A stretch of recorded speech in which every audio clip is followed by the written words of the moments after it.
இயேசுவை நேசிப்பவர்கள் பைபிளை வாசிப்பார்கள். இந்த சேனலை பின்பற்றினால் ஓராண்டில் வேதாகமத்தை வாசித்து முடித்து விடலாம். ஃபாலோ பண்ணுங்க, சப்ஸ்கிரைப் பண்ணுங்க.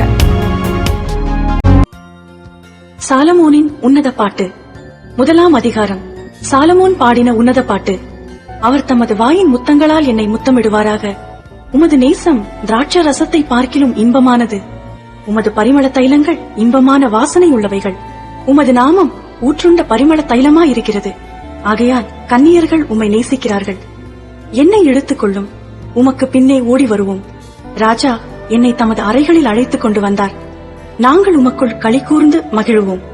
திராட்சை ரசத்தை பார்க்கிலும் உமது நேசத்தை நினைப்போம். உத்தமர்கள் உம்மை நேசிக்கிறார்கள். எருசலேமின் குமாரத்திகளே, கேதாரின் கூடாரங்களைப் போலவும் சாலமோனின் திரைகளைப் போலவும் நான் கருப்பாயிருந்தாலும் அழகாயிருக்கிறேன். நான் கருப்பாயிருக்கிறேன் என்று பாராதேயுங்கள். வெயில் என்மேல் பட்டது. என் தாயின் பிள்ளைகள் என்மேல் கோபமாயிருந்து என்னை திராட்சை தோட்டங்களுக்கு காவற்காரியாக வைத்தார்கள். என் சொந்த திராட்சை தோட்டத்தையோ நான் காக்கவில்லை. என் ஆத்ம நேசரே, உமது மந்தையை எங்கே மேய்த்து அதை மத்தியானத்தில் எங்கே மடக்குகிறீர்? எனக்கு சொல்லும். உமது தோழரின் மந்தைகள் அருகே அலைந்து திரிகிறவளைப் போல நான் இருக்க வேண்டியதென்ன? ஸ்ரீகளில் ரூபவதியே, அதை நீ அறியாயாகில் மந்தையின் காலடிகளை தொடர்ந்து போய் மெய்ப்பர்களுடைய கூடாரங்கள் அண்டையில் உன் ஆட்டுக்குட்டிகளை மேயவிடு. என் பிரியமே, பார்வோனுடைய ரதங்களில் பூண்டிருக்கிற பரிகள் பவுஞ்சுக்கு உன்னை ஒப்பிடுகிறேன். ஆபரணாதிகள் பூண்ட உன் கன்னங்களும் ஆரங்கள் பூண்ட உன் கழுத்தும் அழகாயிருக்கிறது. வெள்ளி பொட்டுகளுள்ள பொன் ஆபரணங்களை உனக்கு பண்ணுவோம். ராஜா தமது பந்தியில் இருக்கும் தனையும் என்னுடைய நலத தைலம் தன் வாசனையை வீசும். என் நேசர் எனக்கு என் ஸ்தனங்களின் நடுவில் தங்கும் வெள்ளை போல சென்று. என் நேசர் எனக்கு எங்கேதி ஒரு திராட்சை தோட்டங்களில் முளைக்கும் மருதோன்றி பூங்கொத்து. என் பிரியமே, நீ ரூபவதி, நீ ரூபவதி. உன் கண்கள் புறா கண்கள். நீர் ரூபமுள்ளவர். என் நேசரே, நீர் இன்பமானவர். நம்முடைய மஞ்சம் பசுமையானது. நம்முடைய வீட்டின் உத்திரங்கள் கேதுரு மரம், நம்முடைய மச்ச தேவதாரு மரம்.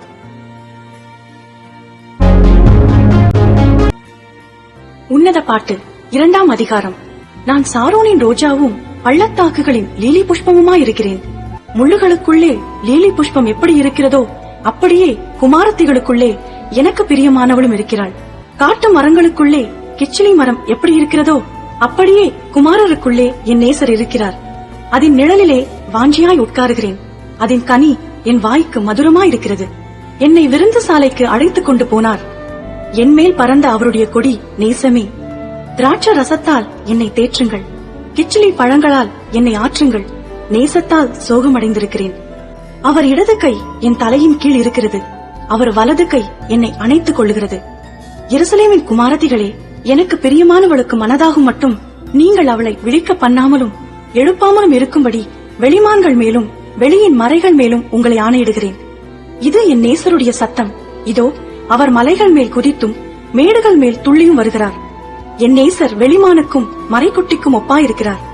இதோ அவர் எங்கள் மதிலுக்கு புறம்பே நின்று பலகணி வழியாய் பார்த்து கிராதியின் வழியாய் தமது மலர்ந்த முகத்தை காண்பிக்கிறார். என் நேசர் என்னோடே பேசி, என் பிரியமே, என் ரூபவதியே, எழுந்து வா. இதோ மாரிக்காலம் சென்றது, மழை பெய்து ஒழிந்தது. பூமியிலே புஷ்பங்கள் காணப்படுகிறது.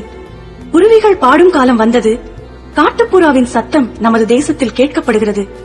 அத்திமரம் காய் காய்த்தது. திராட்சை கொடிகள் பூ பூத்து வாசனையும் பரிமளிக்கிறது. என் பிரியமே, என் ரூபவதியே, நீ எழுந்து வா. கண்மலையின் வெடிப்புகளிலும் சிகரங்களின் மறைவிடங்களிலும் தங்குகிற என் புறாவே, உன் முக ரூபத்தை எனக்கு காண்பி. உன் சத்தத்தை நான் கேட்கட்டும். உன் சத்தம் இன்பமும் உன் முகரூபம் அழகுமாயிருக்கிறது என்றார். திராட்சை தோட்டங்களை கெடுக்கிற குழிநரிகளையும் சிறு நரிகளையும் நமக்கு பிடியுங்கள். நம்முடைய திராட்சை தோட்டங்கள் பூவும் பிஞ்சுமாயிருக்கிறதே. என் நேசர் என்னுடையவர், நான் அவருடையவள். அவர் லீலி புஷ்பங்களுக்குள்ளே மேய்கிறார். என் நேசரே, பகல் குளிர்ச்சியாகி நிழல் சாய்ந்து போகும் வரைக்கும் நீர் திரும்பி குன்றும் பிளப்புமான கண்மலைகளில் குதித்து வரும் கலைமானுக்கும் மறைகளின் குட்டிக்கும் சமானமாயிரும். உன்னத பாட்டு. மூன்றாம் அதிகாரம்.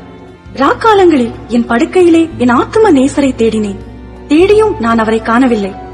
நான் எழுந்து நகரத்தின் வீதிகளிலும் தெருக்களிலும் திரிந்து என் ஆத்தும நேசரை தேடுவேன் என்றேன். தேடியும் நான் அவரை காணவில்லை. நகரத்திலே திரிகிற காவலாளர் என்னை கண்டார்கள். என் ஆத்ம நேசரை கண்டீர்களா என்று அவர்களை கேட்டேன்.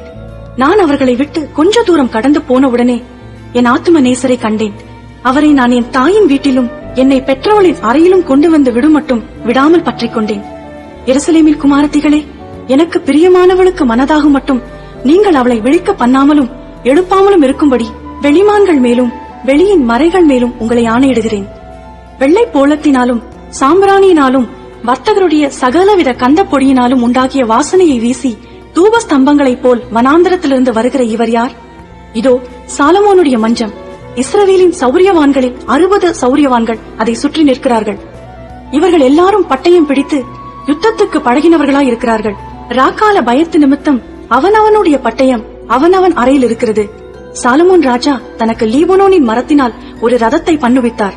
அதன் தூண்களை வெள்ளியினாலும் அதன் தட்டை பொன்னினாலும் அதன் ஆசனத்தை இரத்தாம்பரத்தினாலும் பண்ணுவித்தார்.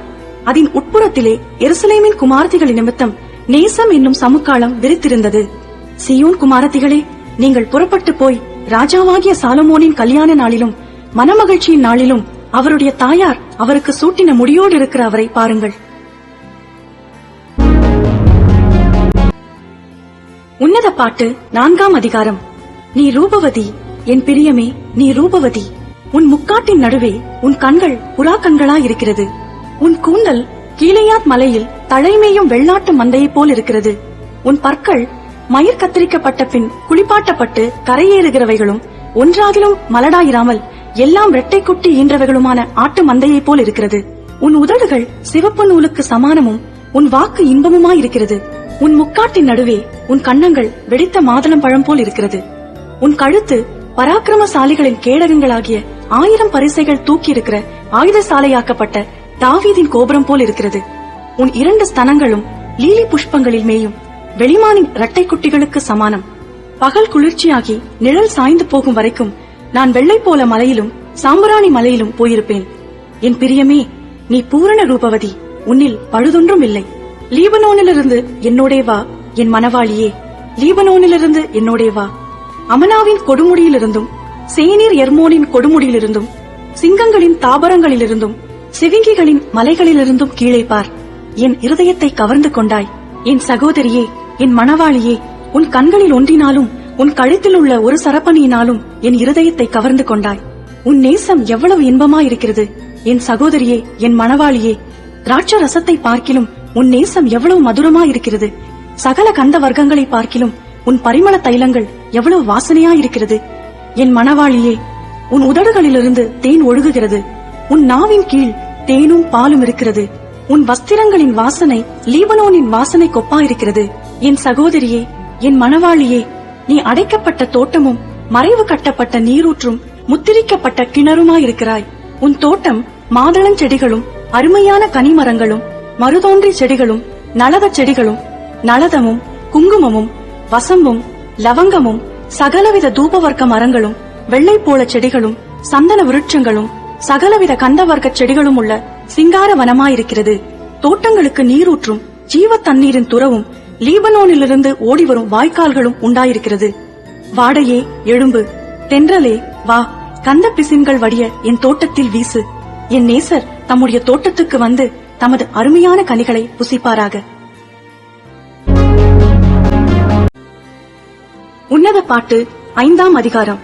என் சகோதரியே, என் மணவாளியே, நான் என் தோட்டத்தில் வந்தேன்.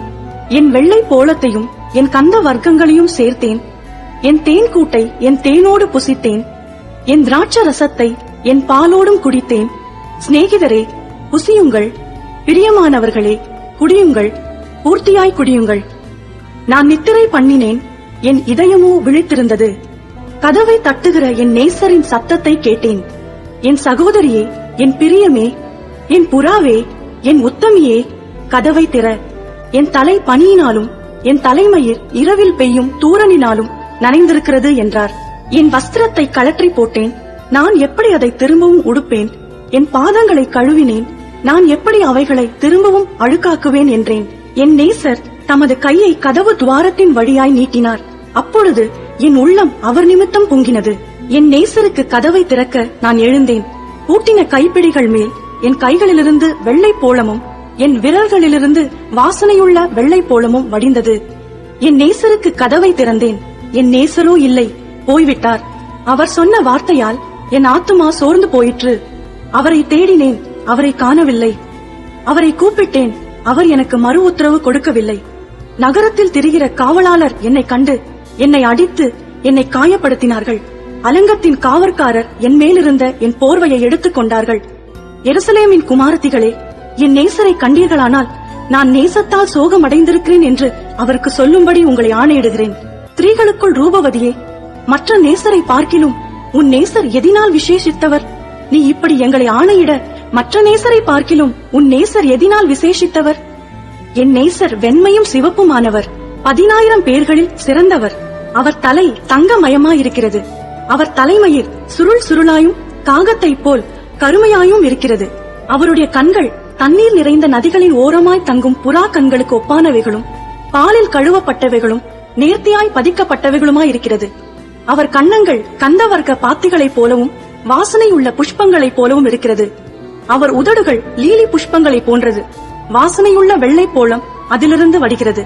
அவர் கரங்கள் படிகப்பச்சை பதித்த பொன் வளையல்களைப் போல் இருக்கிறது. அவர் அங்கம் இந்திரநீல ரத்தினங்கள் இழைத்த பிரகாசமான யானை தந்தத்தை போல் இருக்கிறது. அவர் கால்கள் பசும்பொன் ஆதாரங்களின் மேல் நிற்கிற வெள்ளைக்கல் தூண்களைப் போல் இருக்கிறது.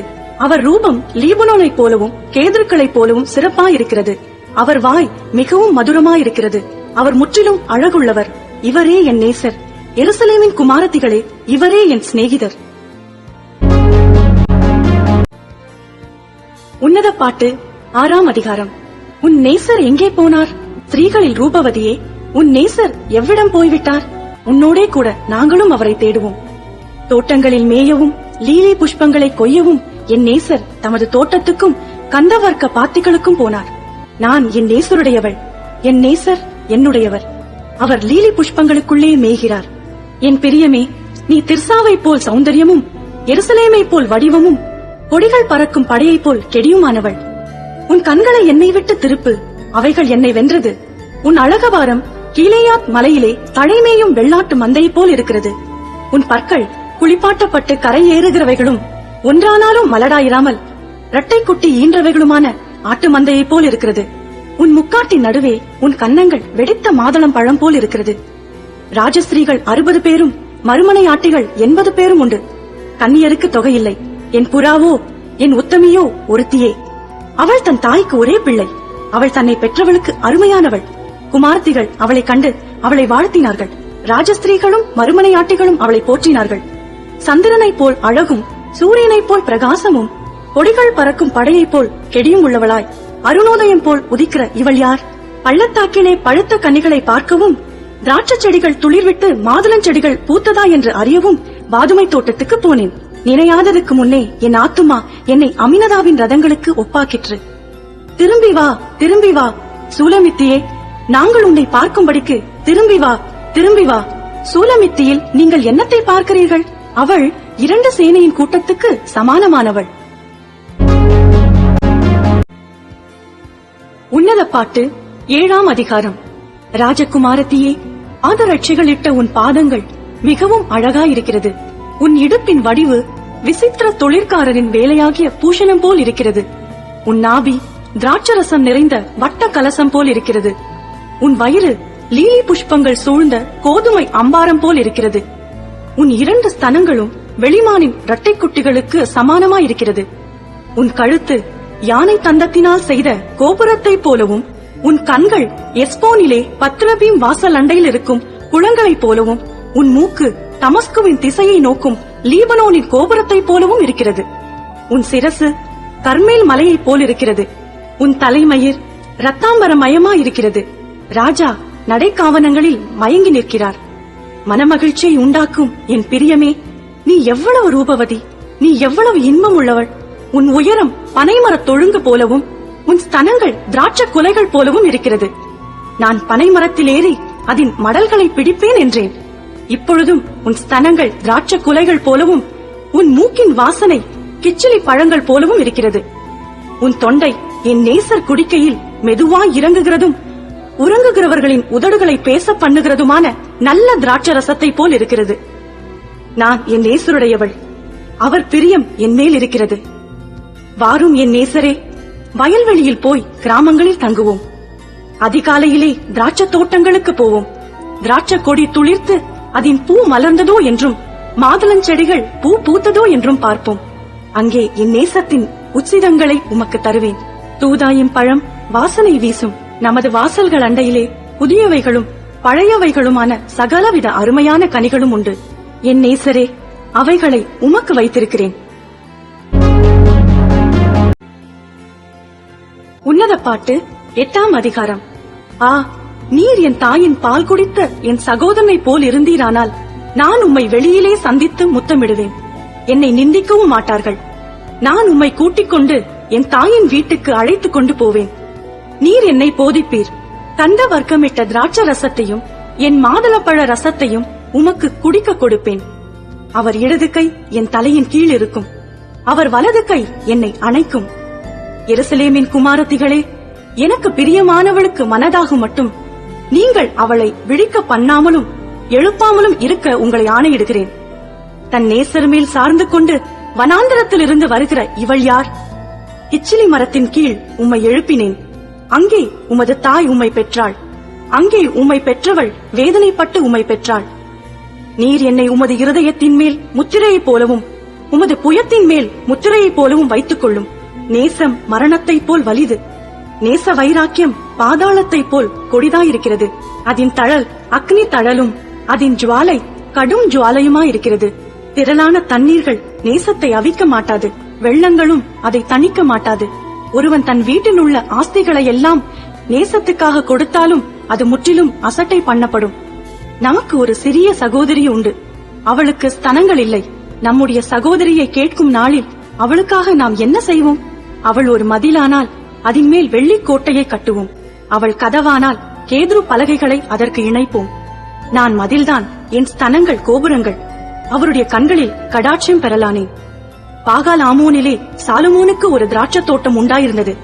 அந்த தோட்டத்தை காவலாளிகள் வசத்திலே அதன் பலனுக்காக ஒவ்வொருவன் 1000 வெள்ளிக்காசு கொண்டு வரும்படி விட்டார். என் திராட்சை தோட்டம் எனக்கு முன்பாக இருக்கிறது. சாலமோனே, உமக்கு அந்த 1000ம் அதன் கனியை காக்கிறவர்களுக்கு 200ம் சேரும். தோட்டங்களில் வாசம் பண்ணுகிறவளே, தோழர் உன் சத்தத்தை கேட்கிறார்கள்.